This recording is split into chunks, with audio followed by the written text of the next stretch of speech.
Comenzamos esta serie, verdaderos discípulos. Vamos a mirar, hermano, a través de estas semanas lo que Dios quiera que aprendamos.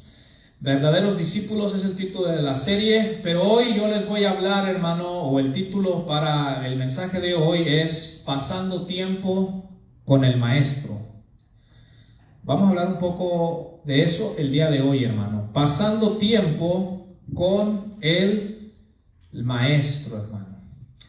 El versículo que acabamos de leer como base son palabras de nuestro Señor Jesucristo a sus discípulos. Y Él les dice, hermano, yo quiero que usted preste atención, me ponga atención, que leamos juntos el versículo. Y quiero que juntos tratemos de entenderlo para que veamos la importancia de por qué necesitamos pasar tiempo con nuestro Señor Jesucristo. Dice el verso 5, hermano, y nos lo vamos a aprender de memoria. Leámoslo, dice, yo soy la vid. ¿Cuántos saben a qué se refiere con una vid? La vid. La vid, hermano, Jesús está poniendo el ejemplo de un árbol de uva. Yo soy la vid. Él está diciendo, yo soy el tronco, yo soy el árbol, yo soy el tronco que está unido a la raíz. Vosotros los pámpanos. Los pámpanos, hermano, en otras palabras ustedes son las ramas. Pues vaya notando el ejemplo que Jesús nos está queriendo decir. Recuérdese que Jesús, hermano, tomaba o les hablaba en parábolas a las personas, a sus discípulos. O sea, Jesús ponía ejemplos comunes de cosas cotidianas para ilustrar verdades espirituales, hermano.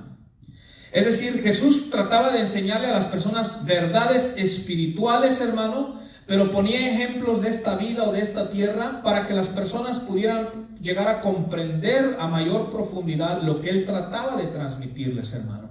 Entonces Jesús dice, yo soy la vid, yo soy el árbol.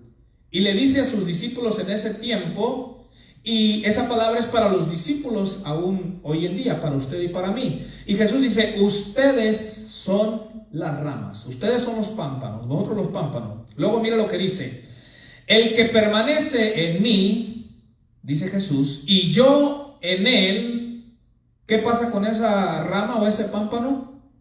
¿Qué dice? ¿Para qué se planta un árbol, hermano? Un árbol frutal, ¿para qué lo planta? Si usted plantara un árbol frutal, ¿con qué propósito lo va a plantar?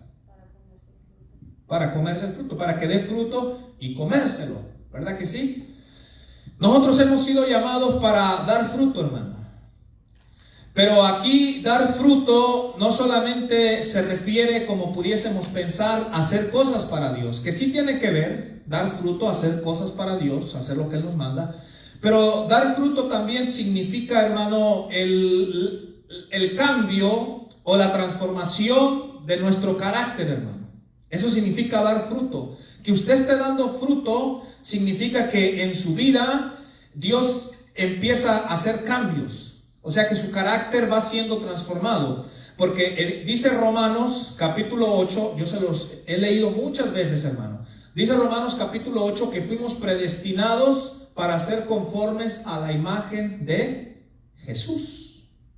En cada uno de nosotros, hermano, desde que Dios nos llama, nos toma, Dios comienza un proceso de transformación en el cual nos va cambiando o nos va transformando para que nuestro carácter sea semejante al carácter de su Hijo Jesucristo, hermano.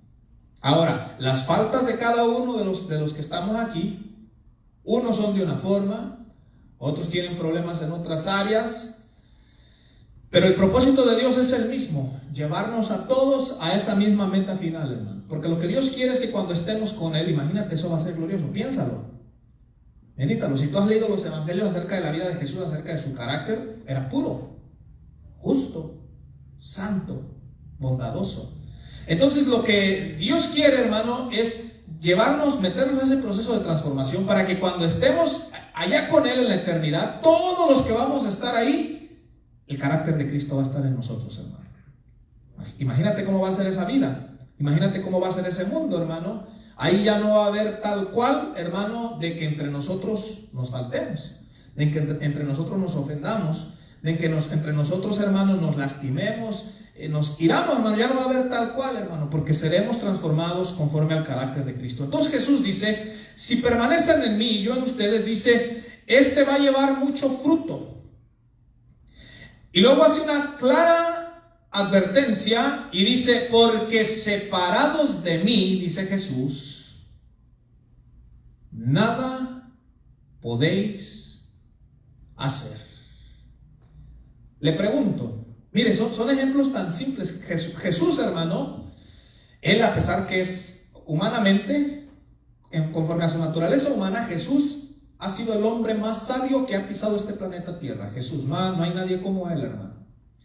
Pero Jesús, yo cuando leo los evangelios, yo veo que él trataba de poner ponernos ejemplos de una manera tan simple para que pudiésemos entender, hermano. Es decir, Jesús podía haber hablado, hermano, con una gran elocuencia o con una gran sabiduría, de manera que nadie le entendiera probablemente de tanta sabiduría. Pero Jesús, hermano, su sabiduría la ponía en palabras simples para que aún la persona, aún aquel que no tuviese estudios probablemente pudiese entender. Mire, dice Jesús, separados de mí, ustedes nada pueden hacer. Yo le pregunto, si usted arranca una rama de un árbol que está para dar fruto y usted la arroja al suelo, les pregunto, hermano, ¿puede dar fruto esa rama?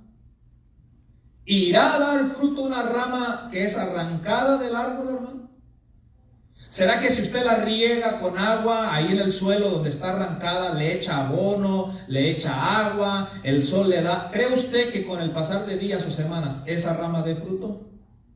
No va a dar fruto, hermano. No va a dar fruto.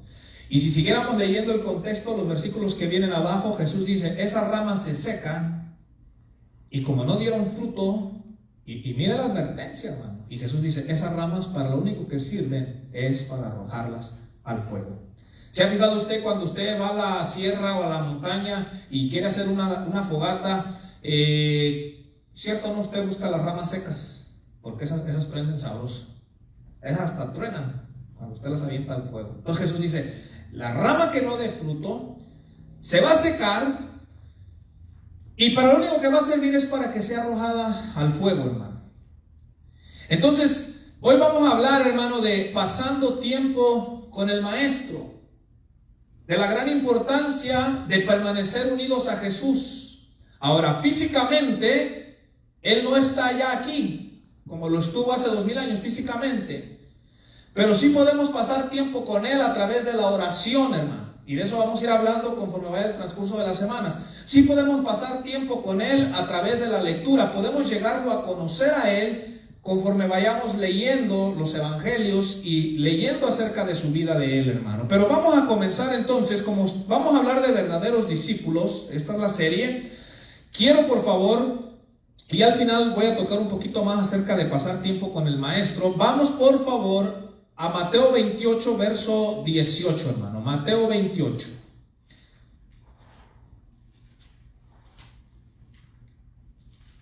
Mateo capítulo 28, versículo 18. Ahora, en estas semanas, hermano,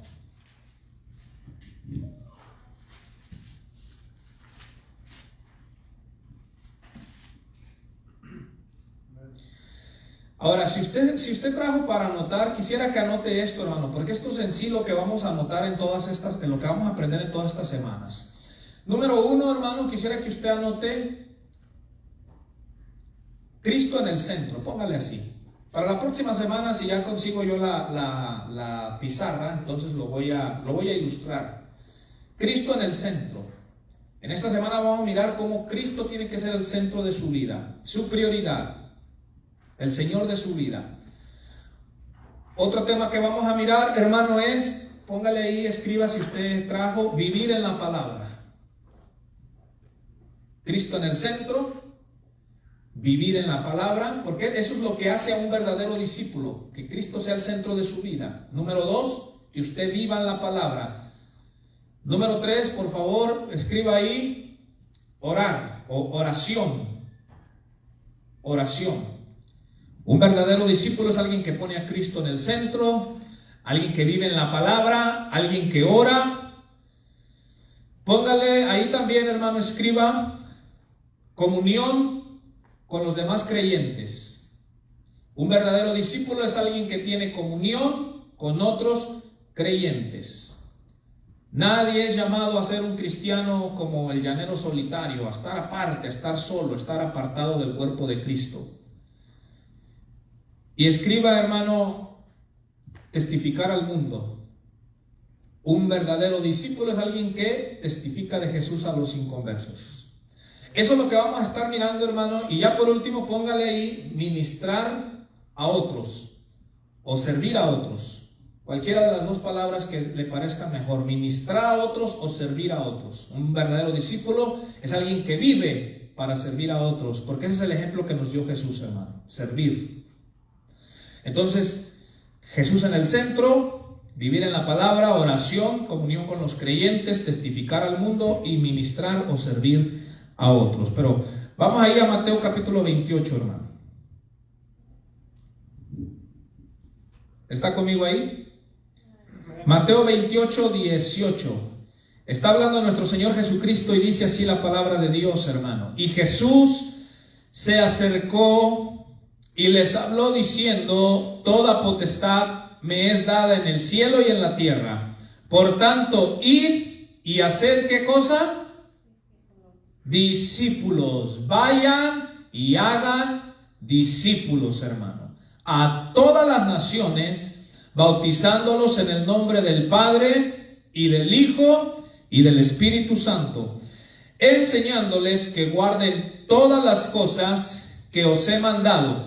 Y he aquí, note esta promesa es para usted, hermano. Tómela, agárrala, diga: esa promesa es para mí. Dice Jesús: y he aquí, yo estoy con vosotros todos los días hasta el fin del mundo. Amén. ¿Cuántos dan gloria a Cristo por esa promesa, hermano?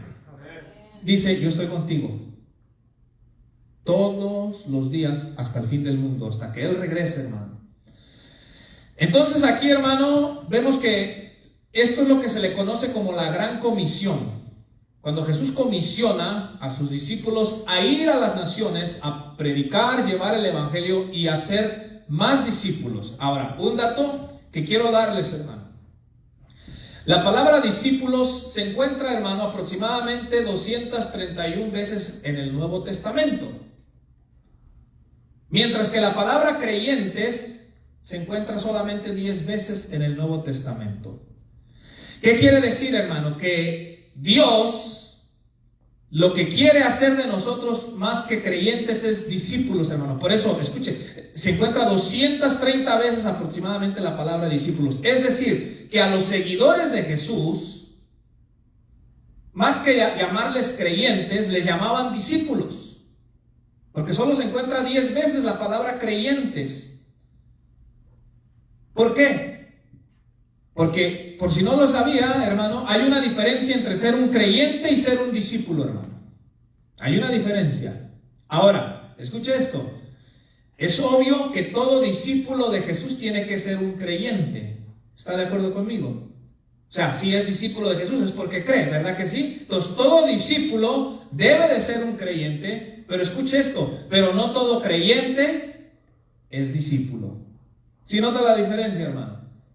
El discípulo forzosamente tiene que ser un creyente, pero hay creyentes que no son discípulos, hermano. O sea, hay personas que creen, por eso se les llama creyentes, porque creen. Pero ¿qué dice Santiago, mis amados hermanos? ¿Quién ha leído la carta de Santiago? ¿Qué dice Santiago acerca de los demonios? Que los demonios creen. ¿Pero qué hacen los demonios?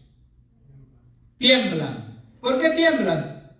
Porque no son discípulos, porque no viven en obediencia, hermano. Entonces hay personas que creen, hermano. Inclusive hay personas que vayan a mirar este video. Hay personas que van a decir: yo sí creo. Pero hay una diferencia entre ser solo un creyente y ser un discípulo, mis amados hermanos. Por eso es que, les repito, la palabra discípulo se repite más de 200 veces, porque así se refería a los seguidores de Jesús. No tanto como creyentes, más como discípulos, mis amados hermanos. Inclusive, mire, rápidamente, déle hacia adelante un poco. Juan capítulo 8.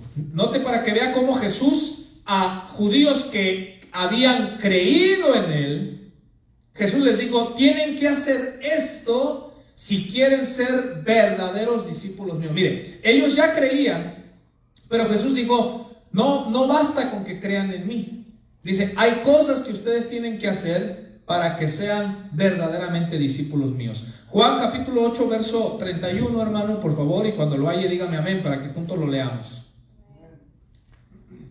Entonces, yo les digo a quienes lleguen a mirar este video también, no basta con que digan que creen. De decir, sí, yo creo que Jesús vino, que Jesús existió, que lo crucificaron. No, Jesús no está buscando solo creyentes, Jesús está buscando discípulos. Jesús quiere discípulos. Por eso la orden fue, vayan y hagan, ¿verdad que no dijo vayan y hagan creyentes? Sino dijo, vayan y hagan discípulos. Juan 8:31, ¿estamos ahí, hermanos? Dice así, dijo entonces Jesús a los judíos que habían, ¿qué? ¿Está conmigo ahí? A los judíos que habían creído en él. Note, ya creyeron. Ya habían creído en Jesús. Pero note la respuesta de Jesús. Jesús les habla y les dice, si vosotros permaneciereis en mi palabra, seréis verdaderamente mis discípulos. Entonces Jesús está hablando de verdaderos discípulos. Y Jesús dice, miren, yo entiendo que ustedes ya creen en mí, pero tienen que hacer esto para que ustedes sean verdaderos discípulos míos. Cuando yo leo esto, hermano, a mí me da a entender que hay discípulos verdaderos y discípulos falsos. El mayor ejemplo, hermano. Yo le pregunto, hermano, si usted y yo hubiéramos vivido en la época de Jesús y hubiéramos visto a los 12, incluyendo a Judas, yo le pregunto, ¿cree usted que usted hubiese podido discernir que Judas era un discípulo falso?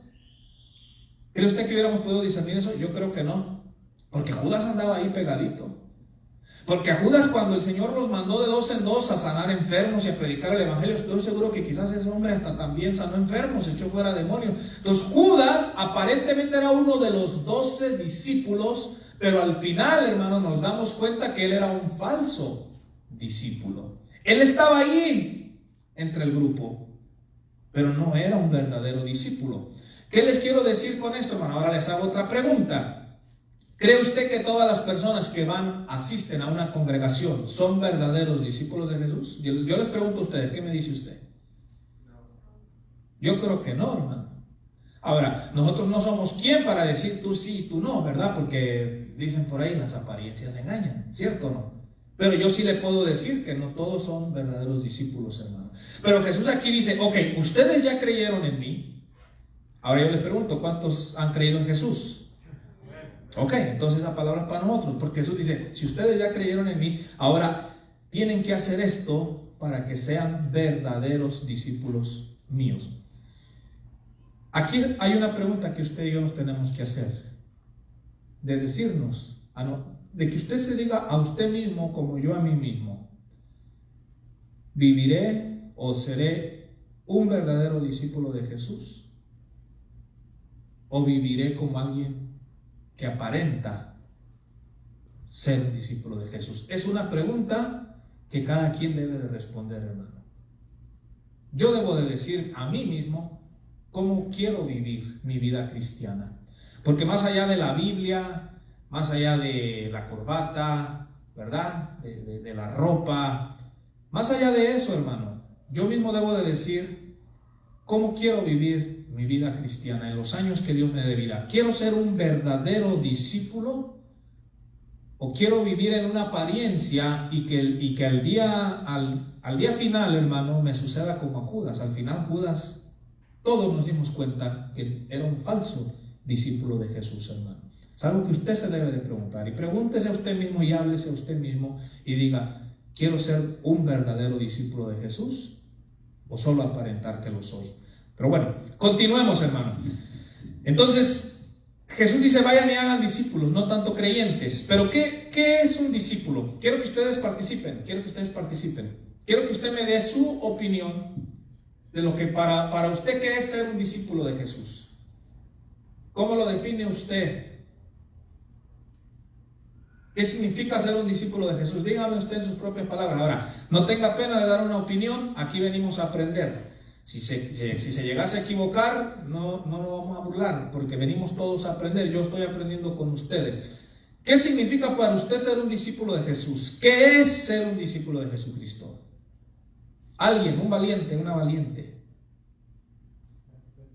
Pues, para mí en lo personal es un discípulo es aquella persona que, pues, como tú lo comentaste al principio, ¿verdad? Es un creyente, ha ejercido fe en el sacrificio de Jesucristo, pero también a la misma vez esa persona trata de vivir conforme a los mandamientos que Jesucristo dejó. Un creyente y que a la misma vez trata de vivir conforme a los mandamientos. ¿Alguien más que me quiera dar lo que usted entiende, su definición de qué significa ser un discípulo? Ok, bueno, a ver, hermana Gris. ¿Sí? Pues como dice el hermano Omar, pero también aparte, pues como él dice, vayan y hagan discípulos también, vivir en su palabra, pero también ir y pues hablar de la palabra de Dios para que otros más vengan a ser discípulos. Ok. Y dice nuestra hermana Gris, obedecer en lo personal, pero como diciendo que no se quede en uno, pues compartir eso para que otros se hagan discípulos. Hermana Xochitl, por favor. Alguien que se esfuerza día a día por vivir conforme a la palabra de Dios. Ok, alguien que diariamente se esfuerza para vivir conforme a la palabra de Dios. Ok, ¿alguien más? Y si no, mire, yo le voy a dar el significado de la palabra discípulo y tiene que ver con lo que cada uno de ustedes dijeron, exactamente, pero se lo voy a dar en 3 palabras simples o en 3 cosas simples para que usted las anote, si trajo que anotar, para que lo tenga en mente. ¿Qué es un discípulo, hermano? La palabra discípulo, cuando usted busca el significado, nos dice que un discípulo es un aprendiz, es un alumno. Pero note lo que dice el significado de esta palabra discípulo. Es un aprendiz que está comprometido con un maestro. Note esta palabra, comprometido con un maestro. ¿Quién es nuestro maestro? Jesús. Está comprometido con un maestro, y aquí va la primera cosa. Número 1, a aprender sus enseñanzas. Si es un maestro, quiere decir que trajo enseñanzas, ¿verdad? Por eso le llaman maestro. Entonces, un discípulo es un aprendiz, es un alumno que está comprometido con un maestro, número 1, a aprender sus enseñanzas. Número 2, a imitar su ejemplo de él. Porque el maestro, en este caso Jesús, no solamente enseñaba cosas, hacía cosas, o mejor dicho, hacía lo que enseñaba, ¿verdad que sí? Entonces, el discípulo es alguien que se compromete a aprender las enseñanzas del maestro, imitar el ejemplo del maestro o hacer lo que el maestro hace, y tercero, y transmitir las enseñanzas a otros para ser otros discípulos. Ahí están 3 cosas: aprender las enseñanzas de ese maestro, que en este caso es Cristo, imitar su ejemplo, pero vamos a transmitirle, una vez que usted ya sepa esas enseñanzas y que usted lo esté esforzándose por vivirlo en su persona, entonces ahora usted no se lo va a quedar para usted, sino que ahora usted, su deber como discípulo es transmitirles lo que usted aprende a otras personas con el propósito de hacer más discípulos, hermano. Entonces, si usted quiere ser un verdadero discípulo, ahora escuche bien, yo les pregunto esto, hermano, ¿esto será solo para el pastor? ¿Creen ustedes? No, ¿verdad? Eso es para todo aquel que quiera ser un verdadero discípulo. Entonces, si usted quiere ser un verdadero discípulo, hoy usted está aprendiendo que, número 1, usted tiene que aprender, usted se compromete con ese maestro que es Cristo a aprender sus enseñanzas. ¿Qué tenemos que hacer, hermano, para aprender sus enseñanzas de nuestro maestro? ¿Qué tenemos que hacer? Estudiar, leer. Si yo no leo, si no estudio, ¿cómo voy a aprender, verdad? Ahora, ok, usted puede venir a la iglesia y que en la iglesia le enseñen, está bien. Usted puede poner una prédica en la internet, está bien, va a aprender, hermano, pero no es lo mismo como si usted cada día aparta un tiempo por usted y que usted mismo comience esa relación personal con Jesús. Por eso el estudio se llama pasando tiempo con el maestro. Porque mire, los predicadores que usted ve, hermanos, usted ve hasta dice, qué mensajazo. Sí, pero gloria a Dios, ese hombre o esa mujer pasaron tiempo con el maestro. Por eso Dios los usó así. Y usted aprende y está bien. Pero yo le digo algo, no hay nada mejor cuando usted personalmente pasa tiempo con el maestro. No hay nada mejor, hermano. Yo escucho predicadores. Hay algunos pastores que son los que yo escucho, de los cuales yo aprendo también. Y sí aprendo, hermano, pero yo me he dado cuenta que no hay nada mejor como cuando yo personalmente yo hablo con Dios y leo las escrituras y Dios me habla directamente a mi vida, hermano, a través de su palabra. Entonces, si el discípulo es un aprendiz comprometido con un maestro a aprender sus enseñanzas, pues para que yo pueda aprender sus enseñanzas, yo tengo que estudiar la palabra de Dios, porque aquí quedaron las enseñanzas de Jesús, hermano, aquí quedaron escritas.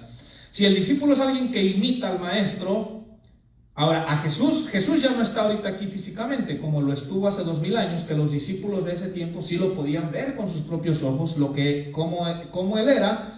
Ahora, Jesús ya no está aquí, pero en los evangelios, hermano, quedó registrada la vida de Jesús, cómo él era, las cosas que él hacía, cómo él se comportaba. Entonces, para que usted pueda imitarlo, para que usted y yo podamos imitar a nuestro maestro, pues tenemos que estudiar, hermano.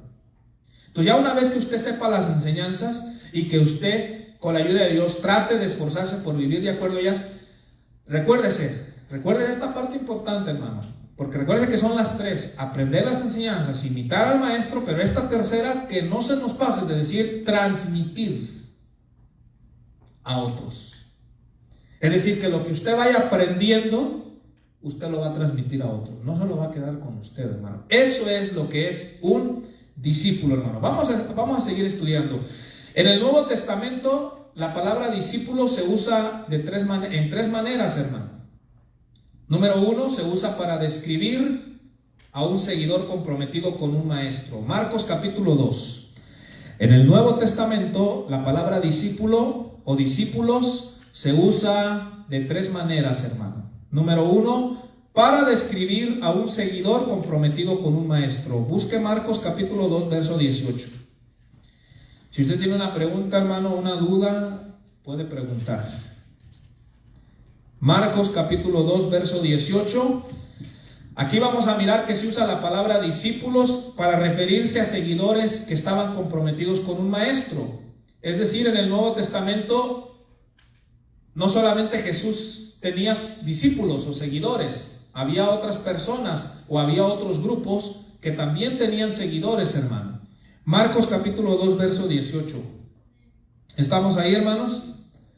Dice, ¿y los discípulos de quién? De Juan. Aquí se refiere a Juan el Bautista. Entonces, note que menciona los discípulos. Entonces quiere decir que Juan era considerado como un maestro. Esto significa que él enseñaba cosas y que vivía de cierta forma. Y él llegó a tener seguidores, aprendices, que estaban comprometidos con él, hermano. Dice, y los discípulos de Juan. ¿Y los de quién? Los de los fariseos. Aquí tenemos a otro grupo de maestros, porque no era solo uno, los fariseos eran varios. Entonces los fariseos eran considerados también en Israel como maestros de la ley.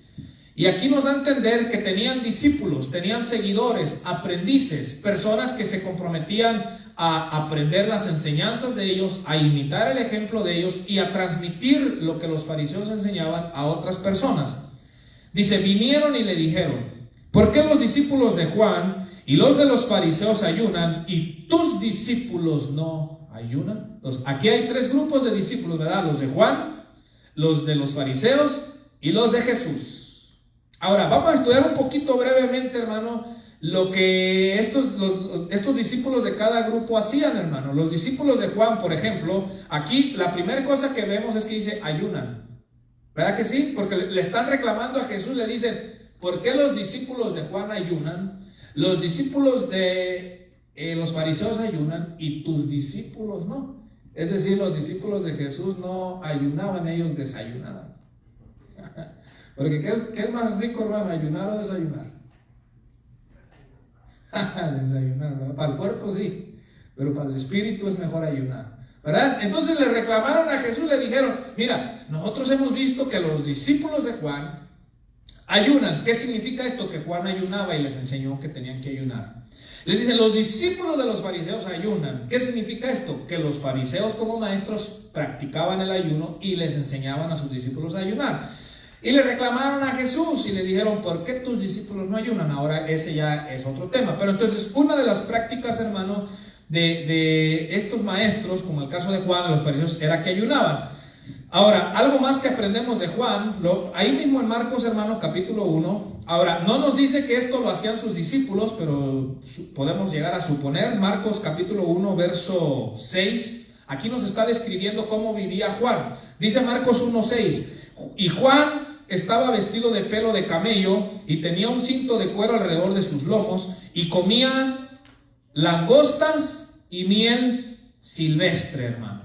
Ese hombre vivía en el desierto y dice que comía langostas. Las langostas, hermano, son como esos así chapulines, o no sé qué otro nombre les dirán. Ahora, imagínense que yo no sé, porque él comía. Ahora no nos dice que él enseñaba eso a sus discípulos, pero yo le pregunto, imagínense que Juan hubiera enseñado como maestro que esa era la dieta, ¿cuánto les hubiera gustado, hermano? Langostas y miel, esa era su comida. Comerse de esos grillos. Bueno, allá en los países de uno hasta asaditos los hacen algunos, ¿verdad que sí? Allá en los países de uno no tienen problema. Pero imagínense, entonces Juan llevaba una cierta dieta, cosas que él comía. No sabemos si sus discípulos, hermano, comían lo mismo, probablemente. Entonces, otra cosa que vemos en Lucas capítulo 11 es que Juan era un hombre de oración e inclusive enseñó a sus discípulos a orar. Lucas capítulo 11, versículo 1, búscalo por favor rápidamente. Lucas capítulo 11, verso 1, Juan era un hombre de oración y enseñó a sus discípulos a que oraran. Les enseñó, hermano, la práctica de la oración. Incluso los discípulos de Jesús sabían eso. Porque como vamos a leer aquí, mire Juan 11:1 dice: aconteció que estaba Jesús orando en un lugar, y cuando terminó, uno de sus discípulos le dijo: Señor, enséñanos a orar, como también Juan enseñó a sus discípulos. Los discípulos de Jesús sabían que Juan era un hombre de oración y que inclusive había enseñado a sus discípulos de él. Por eso los discípulos le dijeron: Señor, queremos que tú eres nuestro maestro. Y nosotros miramos que Juan, como maestro, a sus discípulos de él les enseñó a orar. Queremos, maestro, que tú nos enseñes también a nosotros. Entonces podríamos decir que Juan como maestro era un hombre de ayuno, era un hombre de oración, y los discípulos de Juan eran personas que ayunaban y que oraban. Por lo mínimo podemos decir eso. Quizás había más cosas, hermano, pero eso es algo que nos relata aquí la Biblia. Ahora vamos a estudiar un poquito, hermano, a los fariseos. Los fariseos ya vemos que ayunaban, porque el reclamo era: los discípulos de los fariseos ayunan. Pero en Lucas capítulo 7, hermano, búsquelo por favor, Lucas 7. Lucas capítulo 7, versículo 36.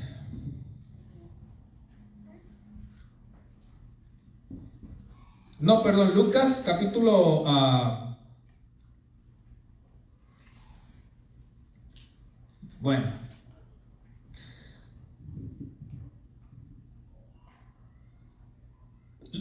Marcos capítulo 7. Ya me había espantado porque tenía aquí Lucas y no me coincidía con lo que les quería compartir. Marcos 7, hermano, Marcos 7. Entonces vamos a mirar un poquito de las cosas que practicaban los fariseos y que a sus discípulos les transmitían. Marcos capítulo 7, verso 1, hermano, y cuando esté ahí, por favor, dígame amén.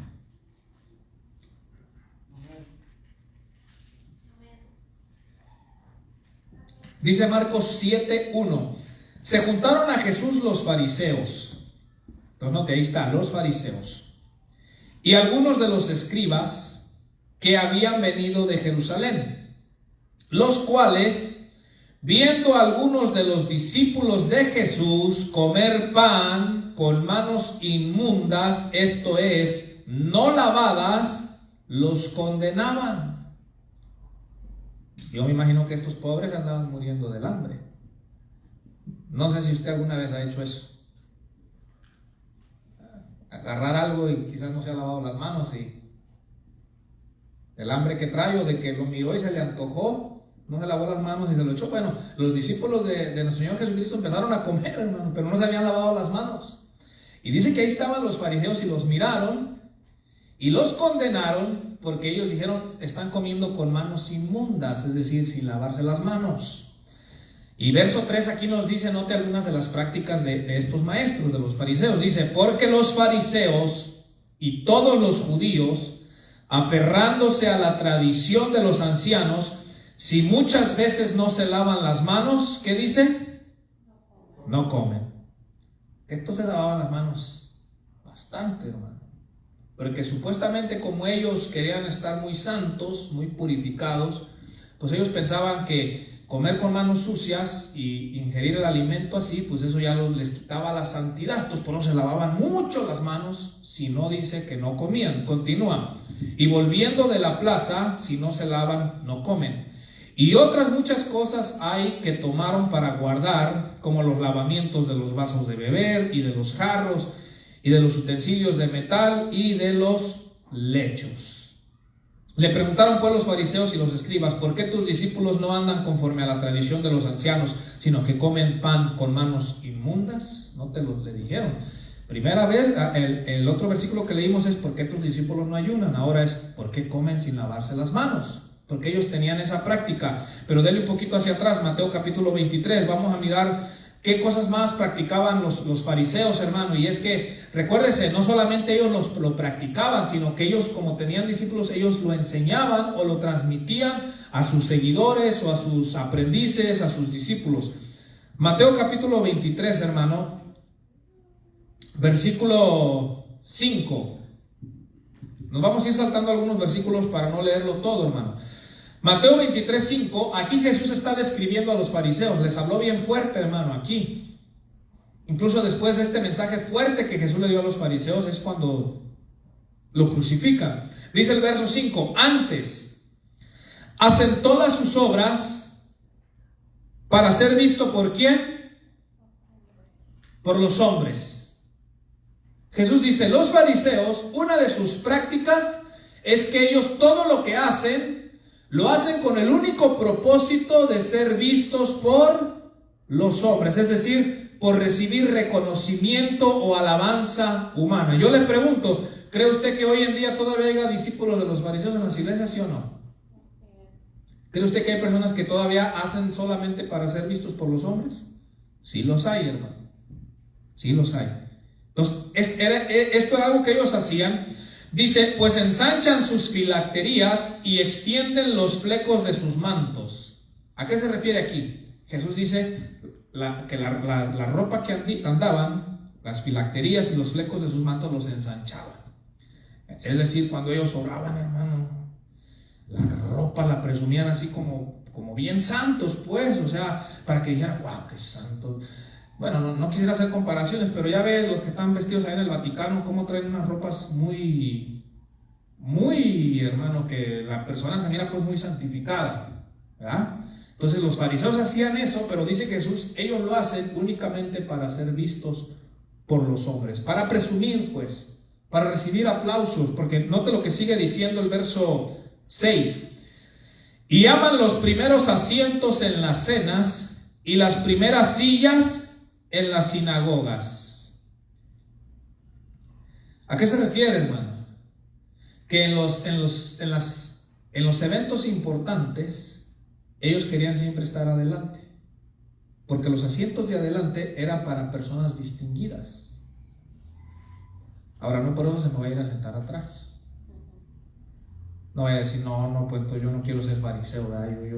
No, pero en ese tiempo, hermano, los asientos de adelante eran para personas distinguidas. Todos los fariseos, ellos solo querían esos lugares, porque o sea, querían ser vistos de todos, hermano. Continúa, verso 7, aman los asientos, el de enfrente, las primeras sillas, verso 7, y las salutaciones en las plazas, y que los hombres los llamen rabí, rabí. Ellos amaban que todos los saludaran, hermano, como si fueran estrellas, como si fueran famosos, dice Jesús. Ellos aman que los saluden, que les digan rabí. Está como hoy en día hay algunos que, por ejemplo, si son pastores, no permiten que les digan hermanos. le tienen que decir pastor. No, y si le dicen hermano se enoja, porque él dice que él no es hermano, él es el pastor. Hay otros que si son apóstoles, ya les molesta que les digan pastor. No, mire cómo van los rangos, ¿verdad? Al que es pastor no quiere que le digan hermano. El que es supuestamente apóstol no quiere que le digan pastor, porque él siente que es una ofensa que le digan pastor. Le tienen que decir apóstol. Aquí Jesús dice, a los fariseos les gustaba que les decían rabí, o sea, maestro. Ellos practicaban esto y era obvio que sus discípulos aprendían de ellos. Dice, mis amados hermanos, en el versículo 14, por favor: ay de vosotros, escribas y fariseos hipócritas, porque devoráis las casas de las viudas y como pretexto hacéis largas oraciones. No te hacían largas oraciones, se ponían a orar por la viuda y la desfalcaban de su dinerito, pero como pretexto ellos alargaban la oración como para que la viuda dijera, ay, este oró bien bonito por mí, ¿verdad? Pero todo era hipocresía, hermano, era hipocresía. En realidad no tenían el interés de orar por esa persona necesitada. Dicen, mis amados hermanos, continúa el verso 15: ay de vosotros, escribas y fariseos hipócritas, porque recorréis mar y tierra para ser un prosélito, y una vez hecho, le hacéis 2 veces más hijo del infierno que vosotros. Mire, Jesús les dice, ustedes recorren mar y tierra, ustedes se van a otros pueblos para ser discípulos, para ser conversos, pero una vez que lo hacen que se convierta, lo hacen que sea un hijo del infierno doblemente. ¿Por qué? Porque le enseñaban mal, hermano. Pero continúa, hermano, el versículo. Bueno, saltémonos, hermano, por favor, al verso 23. Vaya al verso 23 conmigo. Dice, ay de vosotros, escribas y fariseos hipócritas, porque diezmáis la menta, el eneldo y el comino. O sea, las hierbitas, hermano, no, esos tremendos eran diezmadores. De eso sí, que estuvieran ahí, hermano Arnulfo. Mateo, hermano, capítulo 23. Mateo 23. Estamos en el capítulo 23 y verso 23. Estos eran fieles diezmadores, diezmaban las plantitas. Pero, note lo que les dice Jesús. Mateo capítulo 23, verso 23, hermano Arnulfo. Dice, ay de vosotros, escribas y fariseos hipócritas, porque diezmáis la menta y el eneldo y el comino, y dejáis lo más importante de la ley, la justicia. O sea, no eran justos. La misericordia, no tenían misericordia, y la fe. Esto era necesario hacer sin dejar de hacer aquello. Jesús dice, ambas cosas tenían que hacerlas. Y ustedes se fueron por dar su diezmo de sus hierbitas, pero se olvidaron de otras cosas importantes. Verso 24, guías ciegos, que coláis el mosquito y tragáis el camello. Me gusta esto que les dice Jesús. Cuelan el mosquito y se tragan el camello. Algo chiquito lo exageran al punto que lo cuelan, y el camello se lo tragan entero. Yo les pregunto, hermano, ¿sigue habiendo discípulos de los fariseos hoy en día? Los hay. Hay personas que hoy en día siguen colando el mosquito y se tragan el camello. Hay personas que se siguen, por ejemplo, hay personas que ponen mucho énfasis, voy a tocar este tema, en la vestimenta, un ejemplo. Y siempre están predicando de eso. Y todas sus predicaciones son basadas en la vestimenta, y que la mujer tiene que andar así, y que si no es una Jezabel, y que si no es una hija del diablo. Ahora, no estoy hablando yo de desorden, hermano, pero yo veo que cuelan el mosquito y se tragan el camello. ¿Por qué? Porque yo he mirado que a veces alguien puede andar vestido, ya sea hombre o mujer, hermano, con saco, con corbata, si es hombre, o la mujer que parezca monja o que parezca árabe. Pero hay otras cosas, hermano, que no están bien en nosotros, hombres y mujeres, y ahí no hace uno énfasis, o el predicador no hace énfasis. Entonces Jesús les dijo, ustedes son unos hipócritas, ustedes el mosquito lo cuelan y el camello se lo tragan así entero. O sea, le ponen énfasis a algunas cosas que quizás no son tan importantes, le ponen mucho énfasis, y a otras áreas que sí deberían de ponerle énfasis, que sí deberían de enseñar, que sí deberían de hablarle a las personas, no las hablan, las pasamos por alto. Entonces, ahora yo le pregunto, ¿a usted le hubiera gustado ser discípulo de alguien haciendo? Yo creo que no, a nadie. No nos hubiera gustado a nadie. Continúa, hermano, el verso 25. Hay de vosotros, escribas y fariseos hipócritas, porque limpiáis lo de afuera del vaso y del plato, pero por dentro estáis llenos de robo y de injusticia. Limpian por lo de afuera, o sea, por fuera se miran inmaculados, se miran bien santos por fuera. Por fuera no matan ni una mosca, su apariencia es de bien santos, pero Jesús les dice, por dentro están llenos de robo y de injusticia, mis amados hermanos. Y en el verso 27 dice, hay de vosotros, escribas y fariseos hipócritas, porque sois semejantes a sepulcros blanqueados, que por fuera la verdad se muestran hermosos, mas por dentro están llenos de huesos de muertos y de toda inmundicia. Así también vosotros por fuera la verdad os mostráis justos a los hombres, pero por dentro estáis llenos de hipocresía e iniquidad. Hermano, ¿usted cree que no le iban a querer crucificar con todo eso que les dijo? No, yo me los imagino ahí inflando la nariz, poniéndose rojos del coraje. Mira lo que les dijo la verdad. Y ellos eran maestros, y lamentablemente estoy seguro que tenían muchos seguidores, muchos discípulos, pues. Y es triste porque esto significa que, como dijimos, que un discípulo es alguien que aprende de su maestro sus enseñanzas y lo imita, ¿verdad que sí? Entonces imagínense, hermano, a todas las personas que ellos discipulaban, pues imaginen cómo eran los discípulos de los fariseos. Pero bueno, solamente quería hablarles un poquito de lo que era Juan, sus discípulos, lo que hacían. Ahora les hablé un poquito de los fariseos, pero vemos el tercer grupo, que era Jesús y sus discípulos. Ahora, aquí usted me va a ayudar. Quiero que usted participe. Yo tengo aquí dos preguntas. ¿Cómo era Jesús? O sea, ¿cómo era Él? Y otra segunda pregunta, ¿qué cosas hacía Jesús? Porque si estamos hablando que nosotros lo vamos a imitar a Él, usted tiene que saber cómo era Él y qué cosas hacía, porque esto significa que usted y yo como discípulos tenemos que ser como Él y hacer lo que Él hacía. Y aquí comenzamos. Vamos a mirar quién es el primer valiente o la primera valiente. ¿Cómo era Jesús, hermano? En su carácter, en su ser. ¿Cómo era? Dígame algo. Era manso. Ahora, los que están anotando, anote ahí. Jesús era manso. ¿Sabe por qué? Porque le vuelvo a repetir.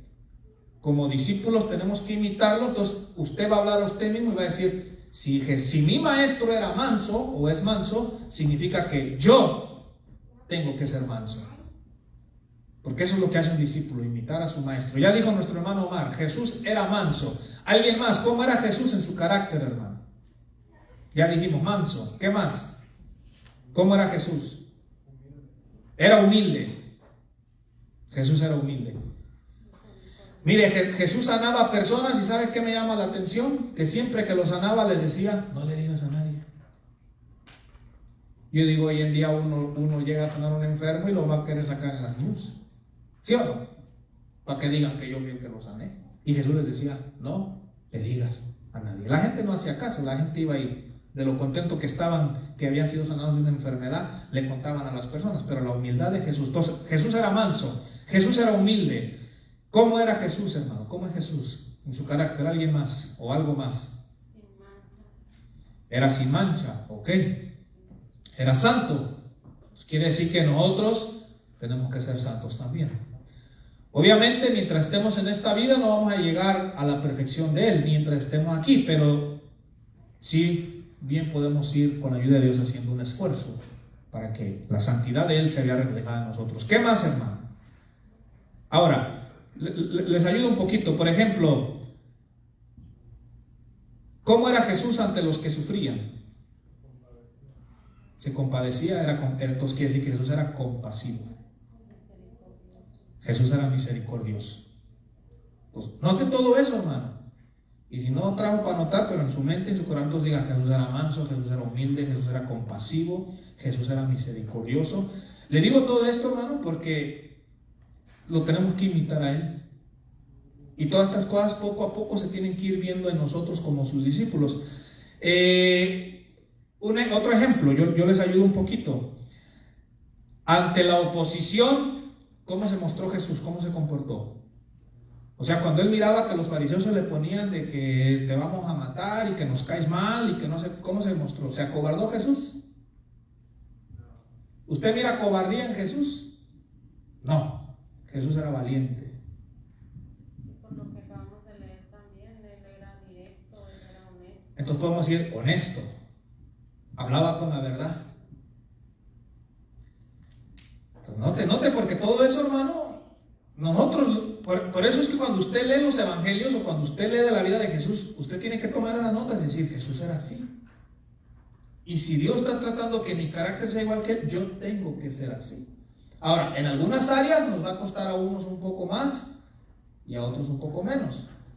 Pero todos con la ayuda de Dios tenemos que hacer eso. Entonces, Jesús ante la oposición se mostró valiente. Jesús no se dejó intimidar, hermano. A Jesús dice la palabra de Dios, quien ha leído, que a veces tomaban piedras para arrojárselas cuando les estaba predicando porque no les gustaba. Jesús hubiera sido otro, hubiera dicho, no, pues no, ya no, porque me apedrean. Pero Jesús siguió.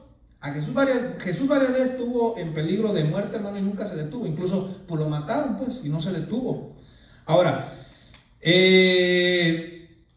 ¿cómo se comportó Jesús, hermano, cuando él miró que se fueron deshonradas las cosas sagradas? Un ejemplo,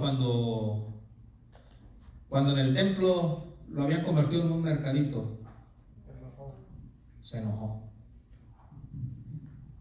Jesús, en varios pasajes de la Biblia, mostró enojo ante las injusticias. Ahora, quiero aclarar, hermanos, mostró enojo ante las injusticias.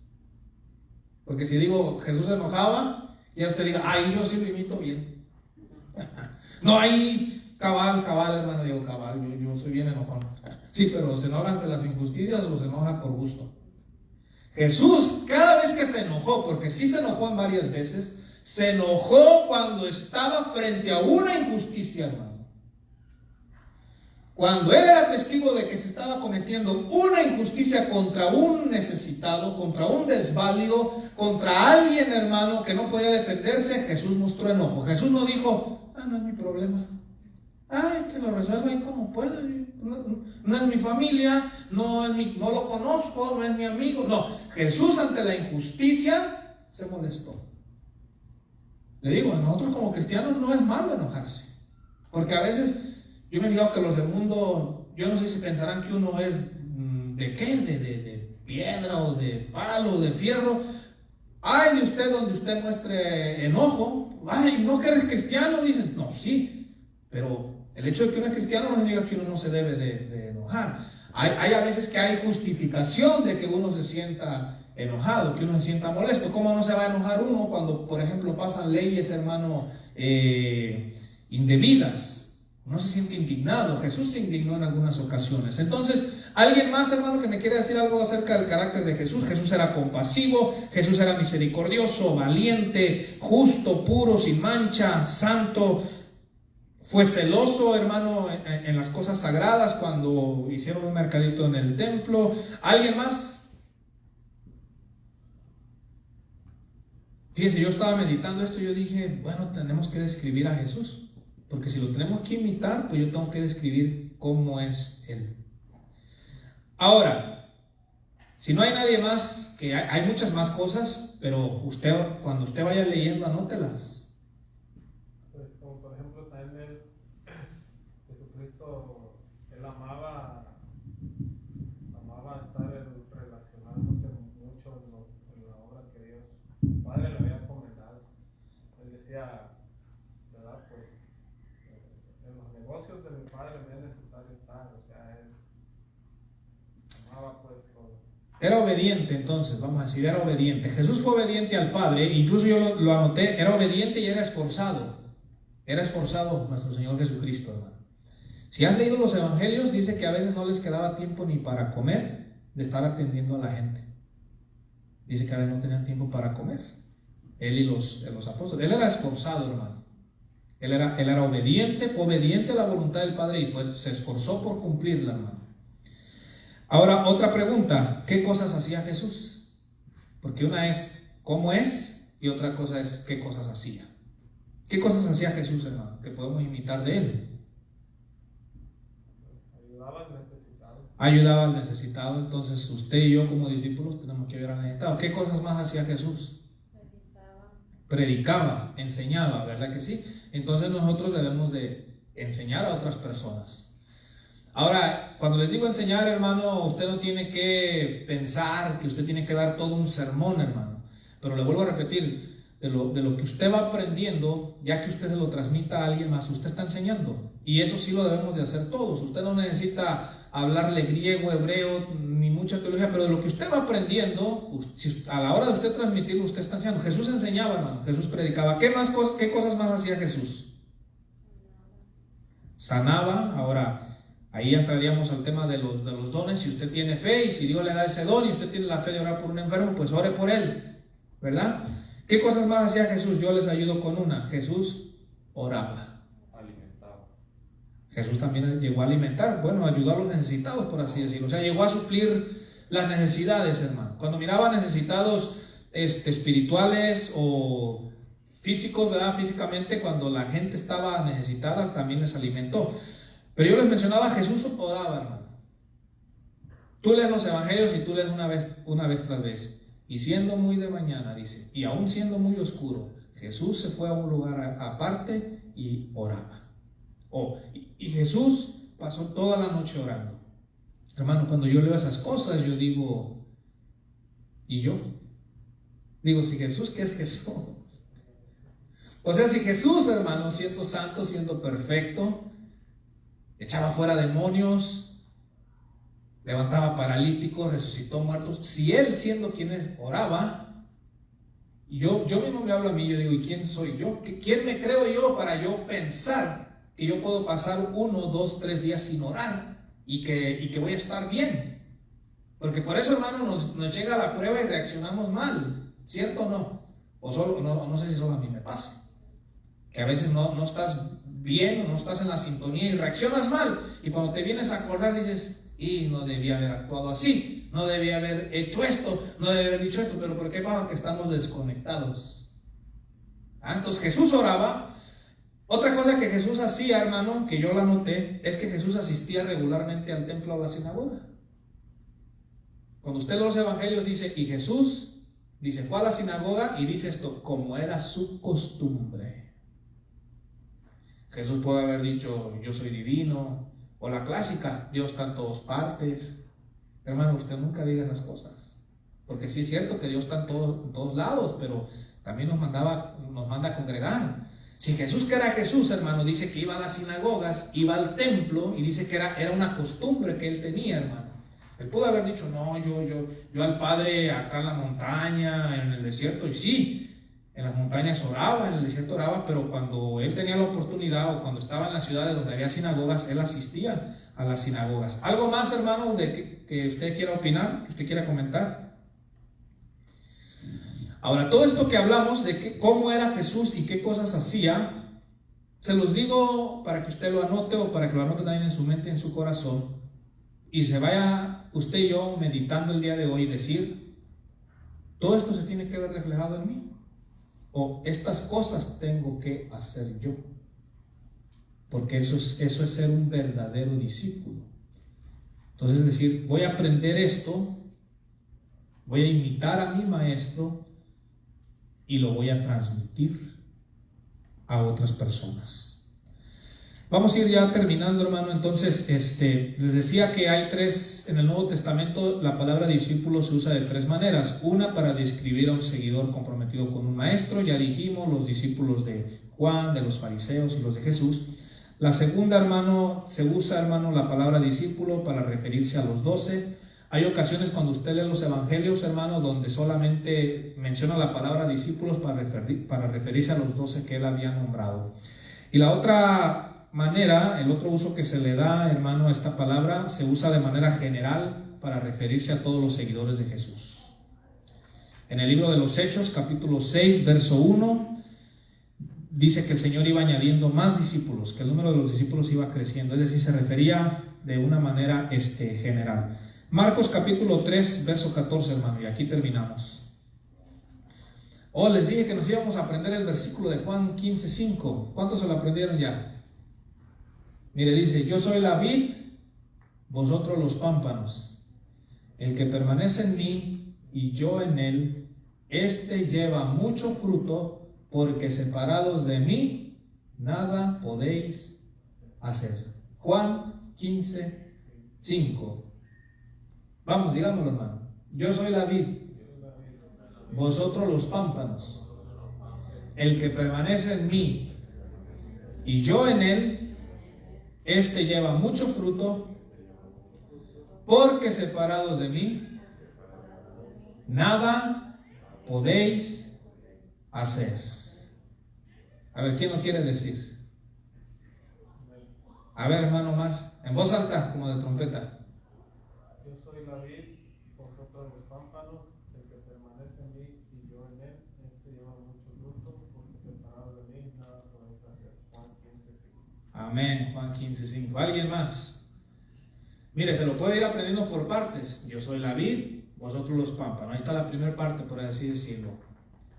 El que permanece en mí y yo en él. Ahí está una segunda parte. Este lleva mucho fruto. Ahí está otra parte. Porque separados de mí, nada podéis hacer. Vamos, hermano. ¿Quién más?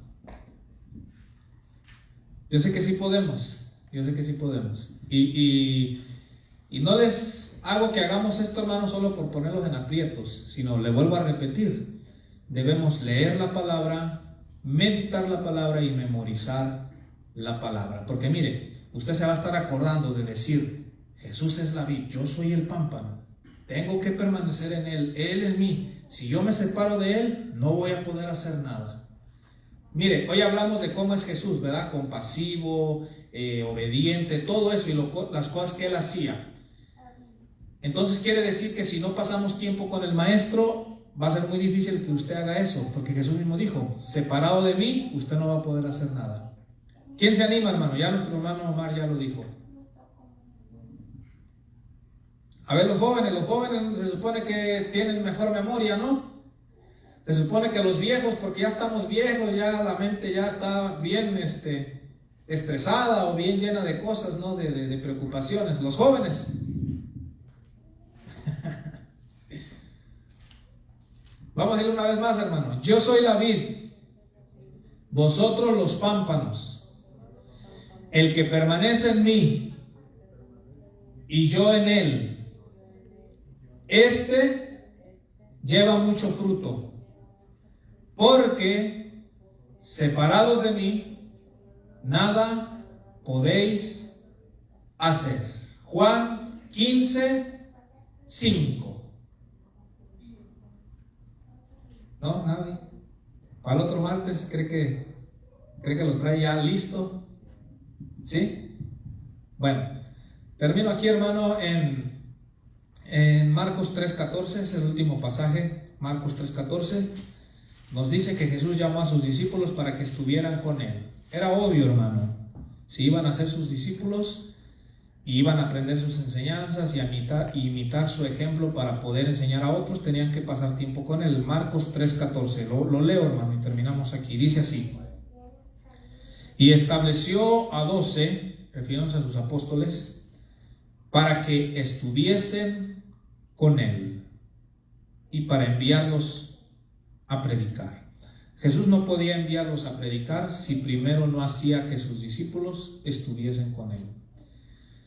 Ellos estaban con él, pasaban tiempo con el maestro, escuchaban sus enseñanzas, miraban el ejemplo, lo miraban cuando él predicaba, lo miraban cuando él oraba, y después dice que Jesús también los enviaba a predicar, es decir, a que transmitieran lo mismo que él les había enseñado. Yo les invito el día de hoy, hermano, vamos a hacer este compromiso y vamos a irle dejando hasta aquí. Si usted no lo está haciendo, y Dios bendiga a quienes miren este video, esperamos en Dios que puedan aprender algo de la palabra de Dios, y Dios les bendiga a quienes miren el video.